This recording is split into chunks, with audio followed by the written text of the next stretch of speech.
Conversaciones relevantes fue con Jaime Castiglioni, ex defensor de Ulises, el principal imputado en la muerte de Tomás. Vamos a revisar esta conversación.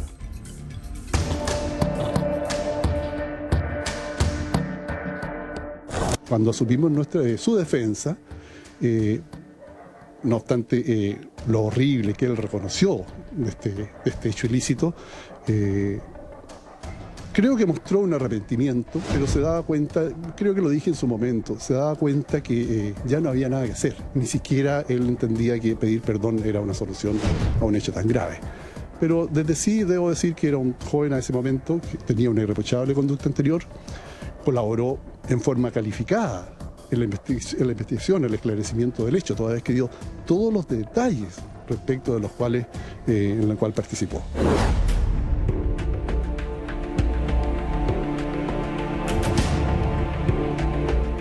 Jaime, usted es la primera persona que lo aborda como defensor de este único imputado junto a la menor. Hay pericias que aún se siguen consultando, el público, nosotros como canal, sobre el arma, sobre esta arma blanca, que ustedes son un gatillante importante de cómo encontrar el arma, porque la policía ni los que estuvieron en el lugar son capaces, por decirlo de alguna manera, de encontrar esta arma blanca. Exactamente. En la declaración a la cual lo acompañé en la Policía de Investigaciones, donde él confesó todo el hecho, con todos los detalles, señaló exactamente el lugar donde había tirado su arma blanca, su arma homicida. Sin embargo, algunos días después llamé al Ministerio Público para preguntar por el arma y en realidad en el lugar en que se había votado por Ulises, al parecer aún no la encontraban. Yo a esa etapa después ya, como la defensa pública no teníamos su defensa, tengo entendido que el arma nunca fue encontrada, no obstante que él cooperó, incluso diciendo en el lugar en que la había botado. Mira, es un hecho que yo no sabía. Tengo entendido que en el Parque O'Higgins se reúnen grupos tribales, le llaman hoy día, tal vez por la edad nosotros no sabemos mucho en qué consiste. Se reúnen grupos a bailar. Y a esta niña, lo que él me contaba, que la conoció porque a ella le llamó mucho la atención un tatuaje, exactamente, un tatuaje que él tenía, y ahí, por la edad, los jóvenes bailando se conocieron y hubo efectivamente una atracción. Y él efectivamente reconoce que le gustó, me dio la impresión que él está enamorado de esta niña, y siguieron una relación normal, pero a distancia. Hasta que ocurrió este hecho donde ella le dice que se habría producido un hecho en el cual necesitaba hablar con él. Él decide venir a San Vicente y lo que sí tengo claro, que él dice que cuando la vino a ver, ella efectivamente le dice que había sido abusada, no sabemos qué tipo de abuso, y que le habría exhibido unos moretones. Y eso determinó a que él le dijera que denunciara, pero que ella se habría negado por otros hechos anteriores que él dio la explicación, pero eso yo creo que es parte de la investigación que posteriormente no me corresponde a mí, porque hay un deber de confidencialidad. Yo solo puedo decir lo que él me autorizó en ese momento a señalar. Ahora tiene un defensor privado que corresponde que a él se le hagan las consultas respecto de su defendido. Pero lo que sí puedo ratificarles yo que este joven, no obstante el reconocimiento de la gravedad del hecho, siempre cooperó inmediatamente en su detención, por eso tuve que ir a asistirlo a su declaración.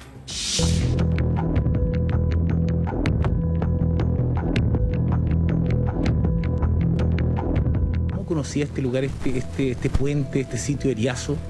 Mira, la verdad es que San Vicente es una ciudad pequeña, es muy fácil, ahí tenían un contacto permanente ellos por WhatsApp, por teléfono. Escuchaba una noticia que decían que el lugar era muy lejano a San Vicente. La verdad es que uno va a pie y se demora 10-15 minutos al Puente Zamorano, son lugares cercanos. ¿Cómo él tuvo conocimiento? Él no lo conocía antes el lugar, pero obviamente entiendo que si uno pregunta por el Puente Zamorano o le dice dónde va a llegar. O sea, ¿Él había visitado San Vicente antes? Sí, él había visitado a su polola, por así decirlo, 2 o 3 veces antes. Incluso me pareció bastante creíble también lo que señala que efectivamente que cuando él la venía a visitar, él dormía él dormía abajo, o sea, no dormían juntos.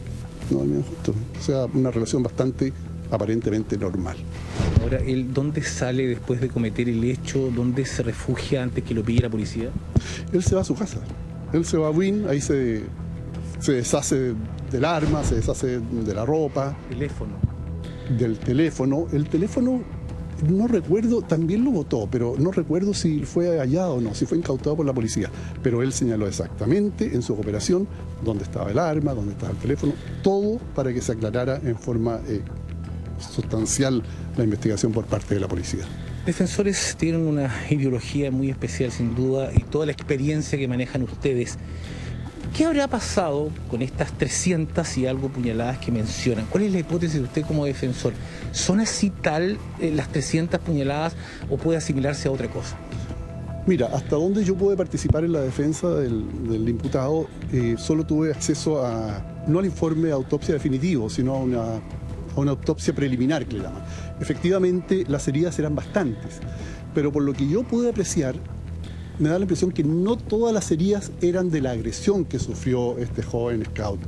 También me da la impresión que se defendió, porque tenía bastantes heridas en sus brazos, y creo que me da la impresión que también trató de arrancar o se trasladó herido de un lugar a otro, porque tenía bastantes heridas que yo presumo que no eran directamente de la agresión.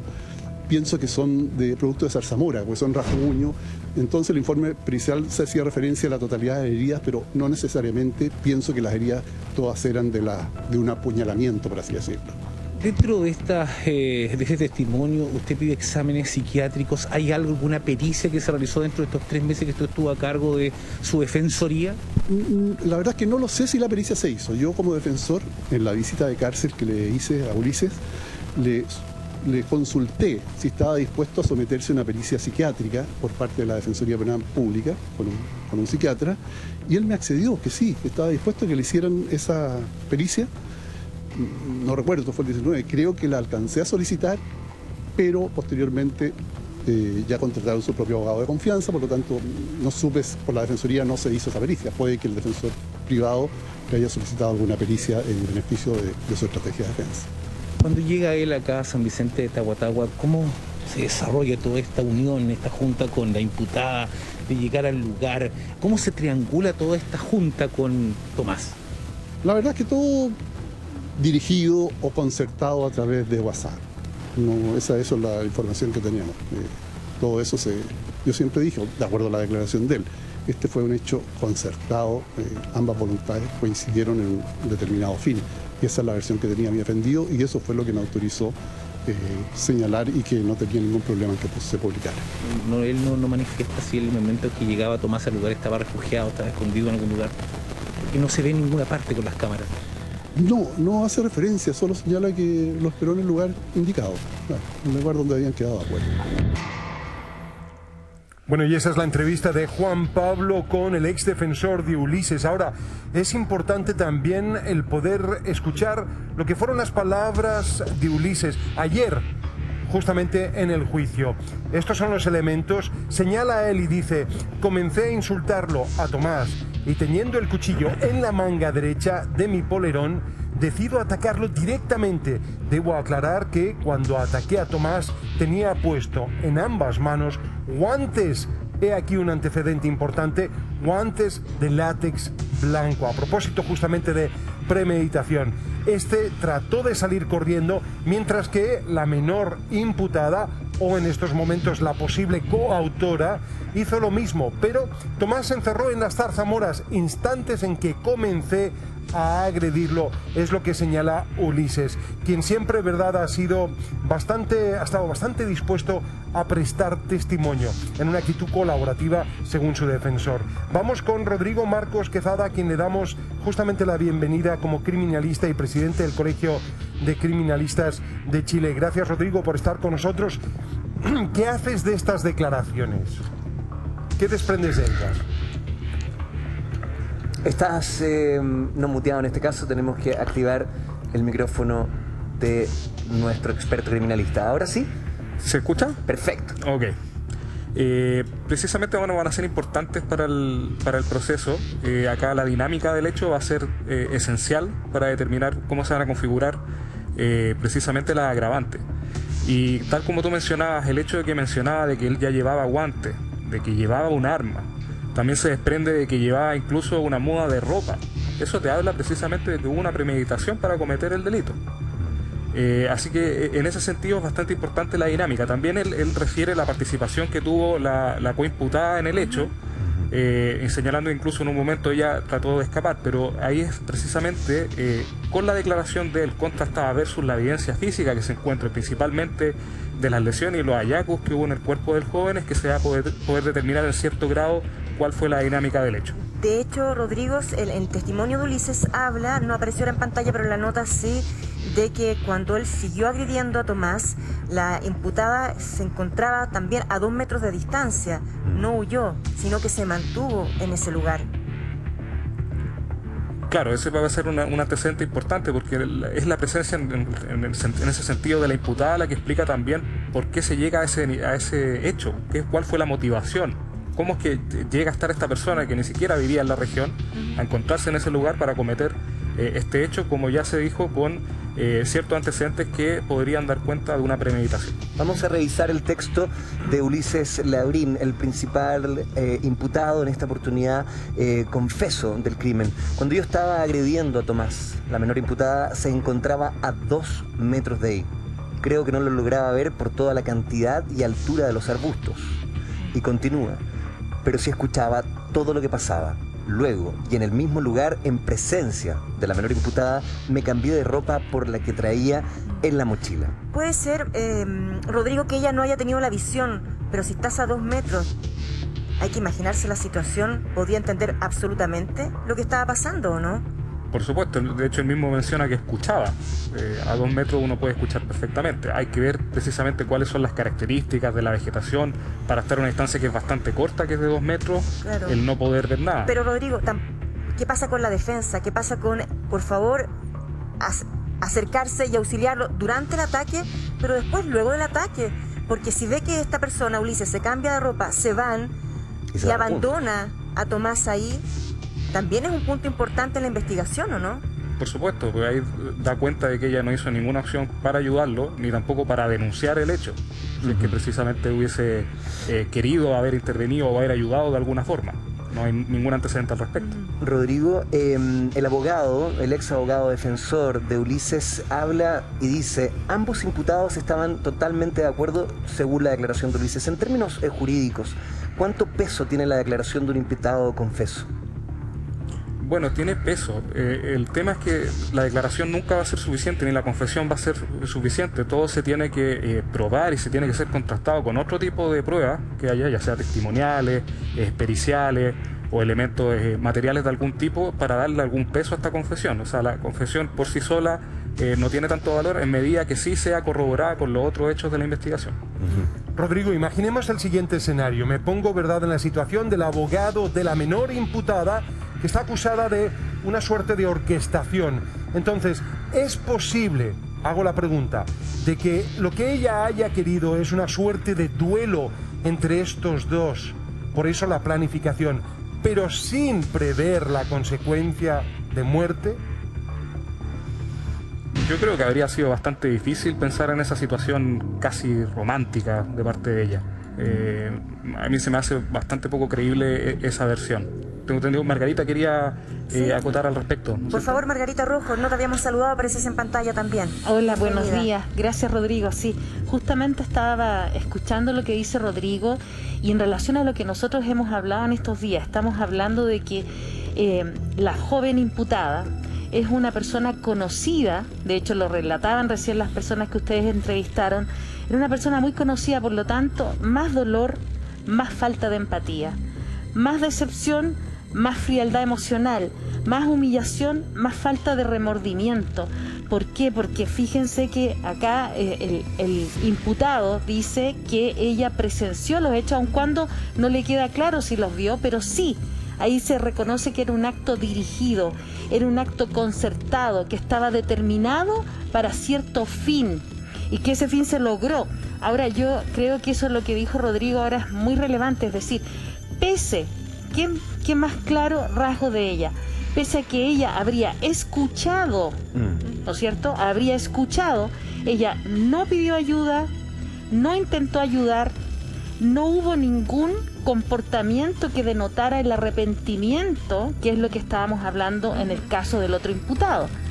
Yo creo que eso hay que destacarlo, y eso nos va dando luces de ciertas características de personalidad que se están desarrollando y algunas probablemente ya se estén cristalizando en la imputada. Margarita, sí, para poder contextualizar, y yo voy a hacer también una suerte de contrapuntos. Esto es lo que dice Ulises ayer, justamente en el juicio. Comencé a insultarlo, a Tomás, teniendo el cuchillo en la manga derecha de mi polerón. Decido entonces en ese momento atacarlo directamente. Debo aclarar que cuando ataqué a Tomás, tenía puesto en ambas manos guantes de látex blanco. Pero además, puede ser, yo sé que van a ir a la... podemos retroceder porque hay un punto importante, porque él tenía escondido el cuchillo, o sea, así es. Son dos personas que tenían, había un problema, lo podrían haber solucionado, me imagino, de otra forma, podría haber comenzado así una pelea, pero este joven Ulises... Pero ¿sabes con qué tenía me quedo yo? ¿Con qué? Me quedo con el aspecto de que tiene los guantes, porque, claro, por último, mira, observemos lo siguiente. A partir de los testimonios sabemos que hay una desproporción entre el tamaño físico y la fortaleza de un hombre y otro.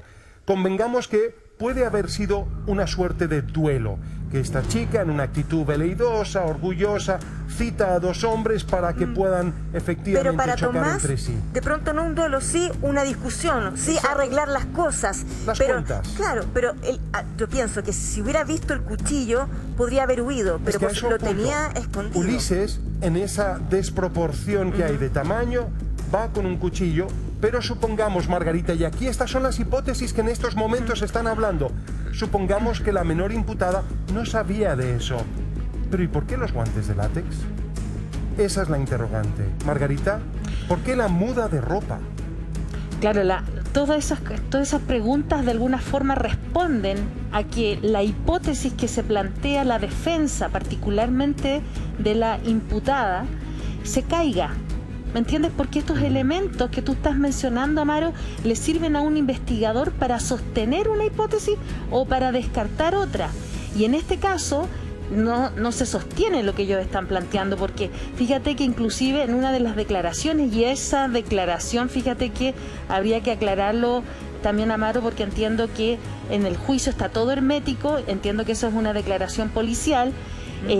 Dentro de los trascendidos de los testigos y de las cosas que se dijeron, se decía que ella lo estaba esperando, inclusive, eso es lo que se dice, no me consta, pero sí salió en algunas ediciones del programa, que estaría con toallitas o esperándolo, ¿no?, para que de alguna manera él se limpiara, es decir, estaba con la muda de ropa. Con un hecho de sangre. Con un hecho evidentemente. que ella conocía que era de sangre. Inclusive fíjate que se trascendió se divulgó unos WhatsApp donde le habría dicho que de alguna forma no era para tanto, y esos elementos yo creo que son importantes de destacar. Entonces, en términos investigativos, Amaro, eso es lo que te permite a ti como investigador, ¿no es cierto?, sostener una hipótesis y descartar otra. ¿Cuál hipótesis Pero, Margarita, cobra más fuerza? A propósito de esas hipótesis, para Rodrigo, hemos hablado dos veces, bueno, Juan Pablo Benito, el periodista, ha hablado dos veces con el papá de la imputada. Ha dicho que esta situación era un encuentro de dos hombres que tenían muy claro a lo que iban y que la situación se fue de las manos y que uno, por supuesto, Ulises, se volvió loco. Así lo dijo en la primera entrevista, se volvió loco y le dio muerte a Tomás. Con estos antecedentes, con este relato que estamos escuchando, ¿calza para ti lo que acaba de decir el papá, lo que nos había dicho el papá anteriormente, digo? No se sostiene por ningún lado, porque hay una persona que sabe a lo que va y la otra persona da toda la impresión de que no tenía ni la más menor idea. Incluso hay un elemento que es súper importante, que lo mencionaron antes, que tenía el cuchillo escondido en la manga. Y eso también ayuda a configurar el agravante de la alevosía, porque la alevosía es atacar a traición y sobre seguro. Él en ningún momento le había mostrado el cuchillo. No, al parecer, cuando él dice eso, precisamente está ocultando su intención de agredir. Claro. Margarita, a mí me sorprende mucho todo este relato, concuerdo con lo que señala Rodrigo, no me imagino que un joven como él, como las características que hemos observado, porque hemos visto profusas imágenes de Tomás, alegre, guitarrero, mago, siempre con una sonrisa, que se concerte con la que era, comillas, su polola o amiga con ventaja, para ir a un lugar desierto, arreglar ciertas deudas o temas pendientes con un otro desconocido. Suena totalmente inverosímil, pero lo que no podemos entender es el volumen de la agresión. Podemos llegar a imaginarnos que hay un acuerdo aquello, el ensañamiento, y más aún con los datos que entrega Ulises Labrín, el principal inculpado, de que esta señorita estaba presenciando el hecho. ¿Qué lees tú de todo esto, Margarita? Propongo leer esa parte, Okay. Almer, si nos ayudan, para luego conteste tu pregunta, porque va... ¿Te parece? Perfecto. Comencé a insultarlo, a Tomás, y teniendo el cuchillo en la manga derecha de mi polerón, decido atacarlo directamente. Debo aclarar que cuando ataqué a Tomás tenía puesto en ambas manos guantes de látex blanco. Y ahora lo que viene es lo substancial también.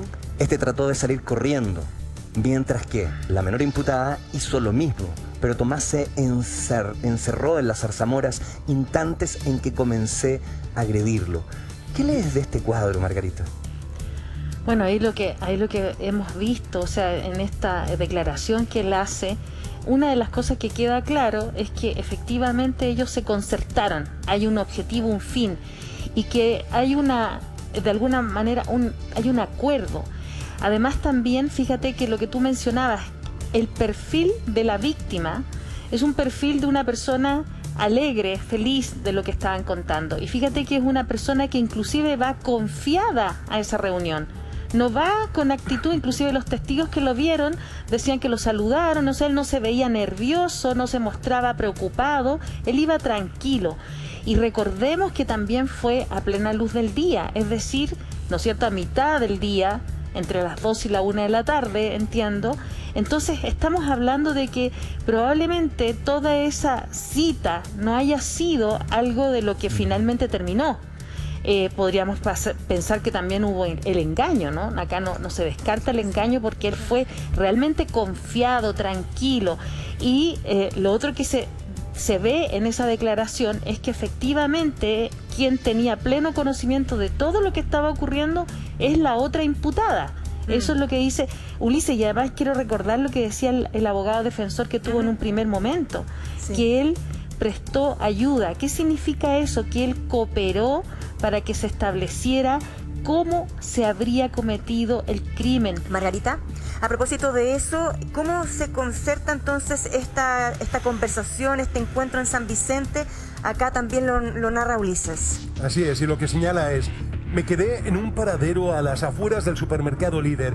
Frente a mí había una estación de servicios Copec. En ese lugar permanecí por cerca de 10 a 15 minutos, momentos que aproveché para conversar por WhatsApp con la menor imputada.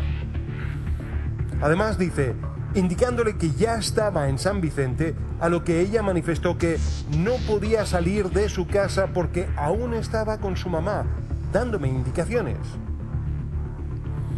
Y continúa, comienzo a caminar, permanezco en ese lugar hasta que la menor imputada llegara, lo cual pasaron cerca de 10 a 15 minutos, ya estando con ella en el lugar, y como no conocía el sitio, comenzamos a internarnos hacia dentro de este. Y por último remata señalando, acto seguido, la menor imputada le escribe y le envía un mensaje en WhatsApp a Tomás, desde su teléfono móvil, a su pregunta, y como todo esto estaba planeado con anterioridad con la menor imputada. Qué terrible.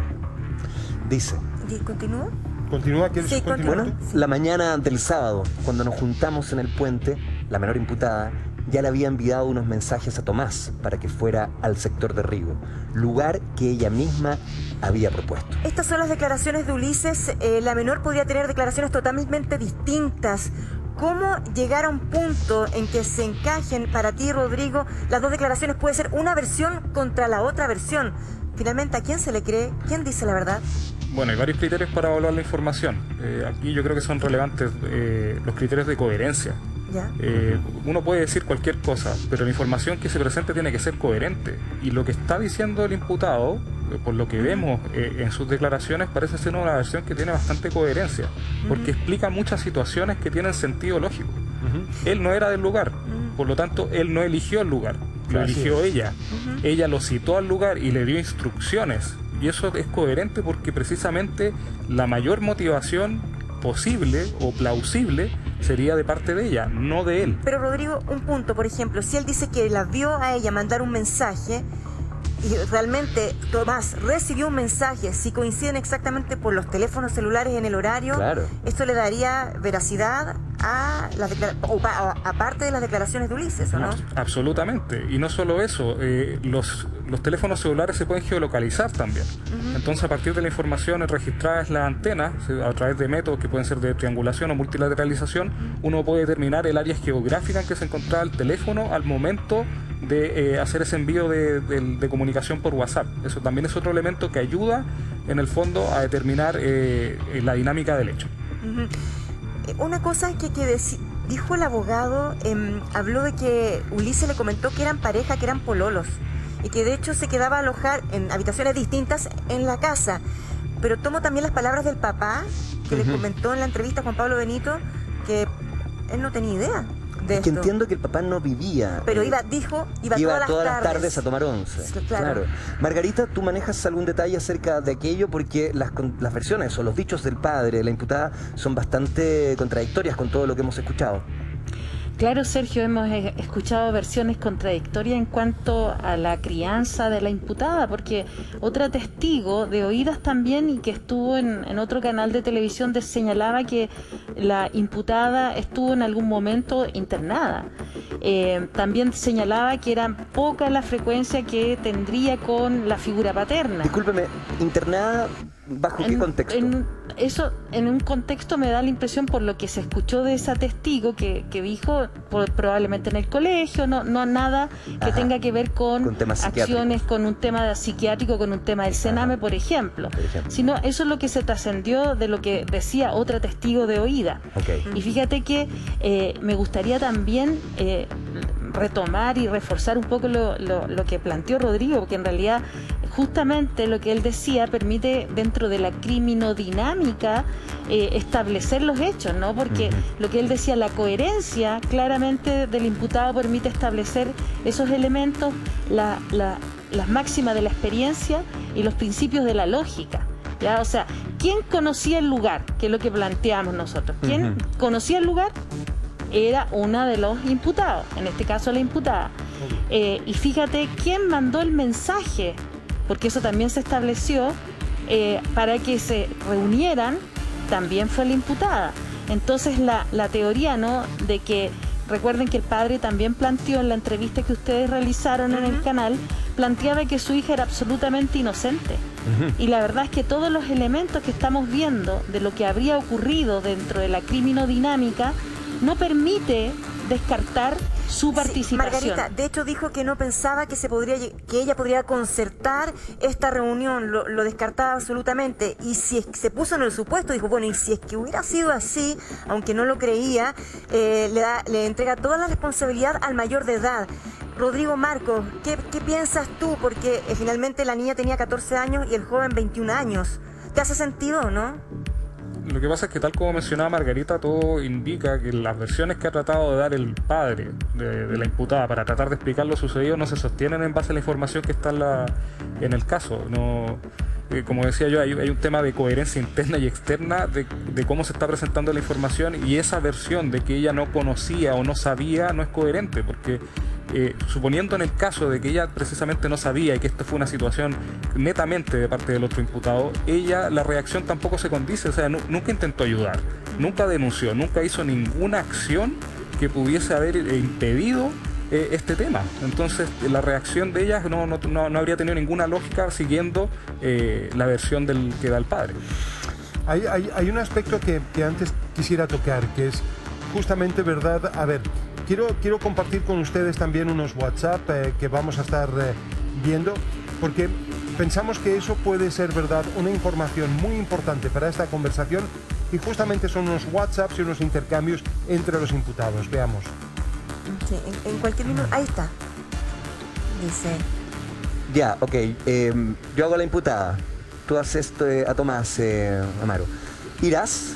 Creo que no sé porque está media enredada, enojada la tía. A las 12, porfa. Me dijiste que sí. Así es, y continúa el diálogo, pero que tengo que cachar, pues. Dile que tienes que irte por algún asunto. Que ahí te digo. Eso es todo. Había una coordinación, había un diálogo. Es que hay que pensar que cuando él estaba en la reunión, en el colegio, con los scouts, empieza a recibir los mensajes. Y si me confirman en dirección a Margarita o Rodrigo, esto es la conversación previa a la invitación final en la que él se levanta, aunque no haya terminado esa reunión. Claro. Sale media hora antes de esa reunión para el encuentro con la imputada. Esta es la conversación, lo que se rescata entonces, además de los muchos otros mensajes que son claves en esta investigación, Margarita Rojo.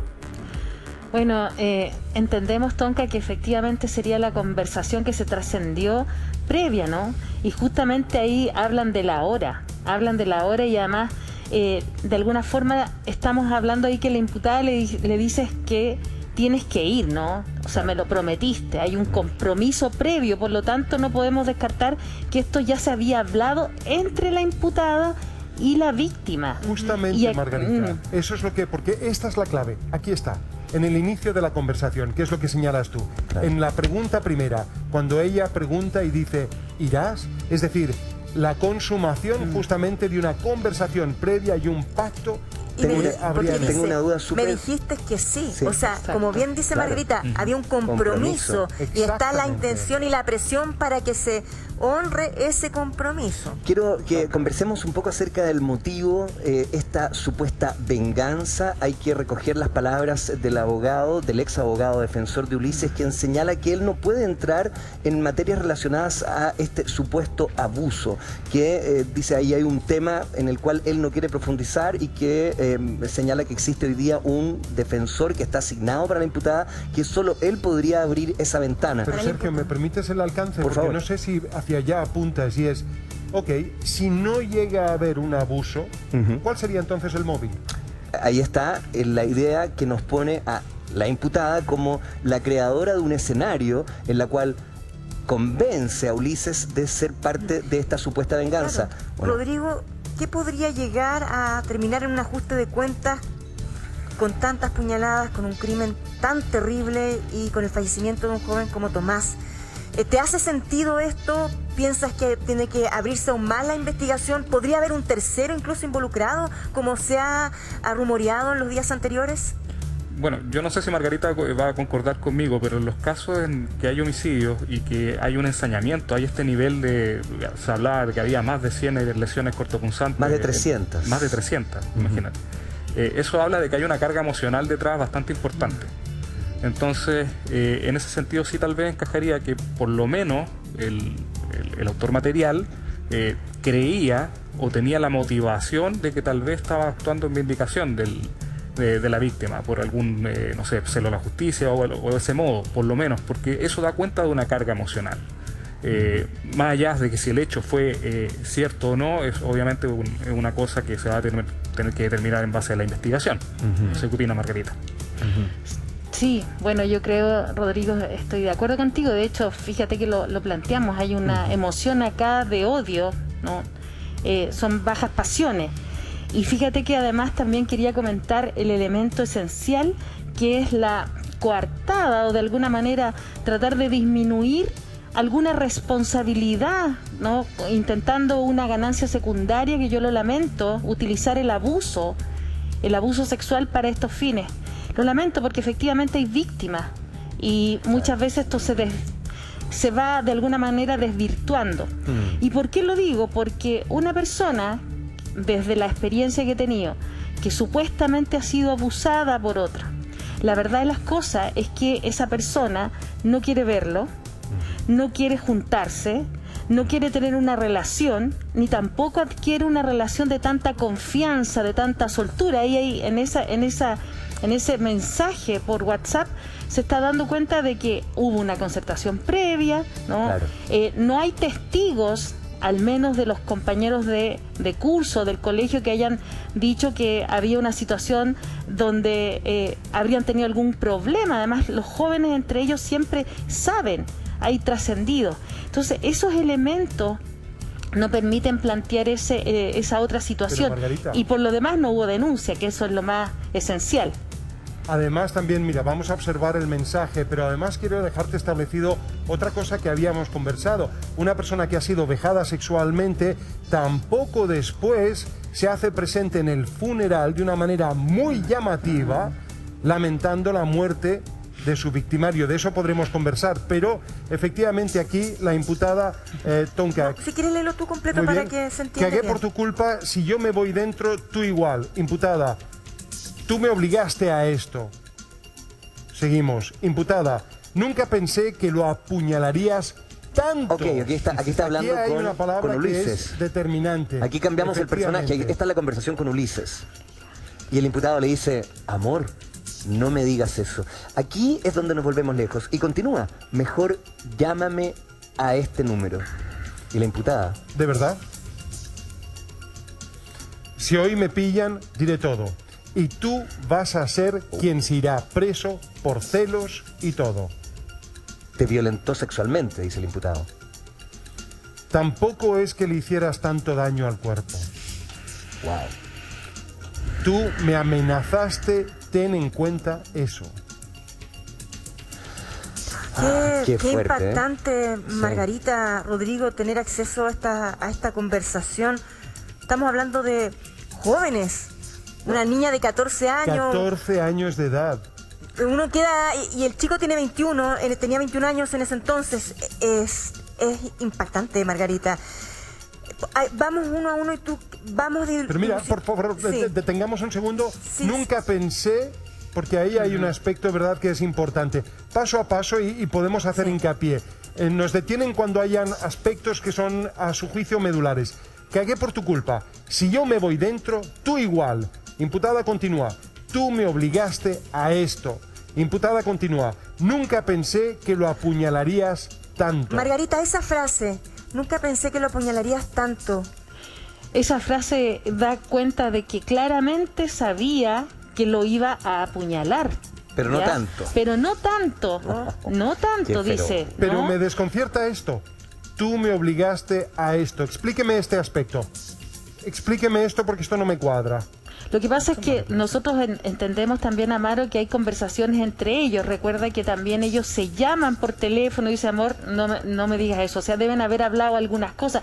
¿Quién sabe a qué la habrá obligado, ¿no? Y no necesariamente tiene que ver con el hecho delictivo, porque el segundo mensaje que envía dice, nunca pensé, o sea, ella tenía conocimiento de que lo iba a hacer, pero no tanto, ¿no? O sea, tratando de bajarle, pero sí tenía el conocimiento, por lo Margarita, tanto... Pero ojo, porque ahí cambia la figura, porque entonces si tú me obligaste a esto, Pero antes hay otra frase de la anterior. sí, A ver. cagué Claro. por tu culpa, si yo me voy dentro, tú igual. ¿De Irse acuerdo? dentro habla de la cárcel, ¿no? Sí, Claro, aquí están los dos efectivamente aproblemados, pero esto implicaría, por lo menos este texto, de que en vez de ser ella quien orquesta y piensa, habría sido él quien básicamente señala, y después, a consecuencia, seguimos con el texto, nunca pensé que lo apuñalarías tanto. Es decir, está dando vuelta el relato porque he escuchado varias veces que cuando el imputado escucha de la imputada esta historia de que ella habría sido abusada por Tomás, el imputado, su primera reacción fue, tienes que denunciarlo a Carabineros. Establece como un código de legalidad para enfrentar esta De lo situación. correcto, Margarita. de lo correcto, Sergio, hay que decirlo, porque nos recuerda que nos están escuchando muchas personas y estas no son las formas de resolver esos hechos. Para O sea, nada. para eso que estamos en un Estado de Derecho, se puede denunciar, habrá que investigar y se tienen que establecer los hechos. Y fíjate que eso que estábamos viendo recién, esa frase, dice, tú me obligaste a esto. Es como No, si estuviera no dando podemos vueltas, ¿no? descartar que a lo mejor los planes de ella eran otros, a lo mejor no, yo estoy poniendo una hipótesis, no estoy asegurando esto, pero a lo mejor esa frase de que tú me obligaste a esto, a lo mejor ella habría planificado otra cosa. Y finalmente accedieron a lo que ocurrió en ese momento, en ese día. Claro. ¿No? Porque además, disculpa Tonka, Sí. pero la respuesta de él es una respuesta bien sumisa, no es una respuesta Sí, claro. donde la increpa o la reta, ¿no? Le dice algo así como amor. Mi amor, y, no me digas eso. No sé, no se molesta por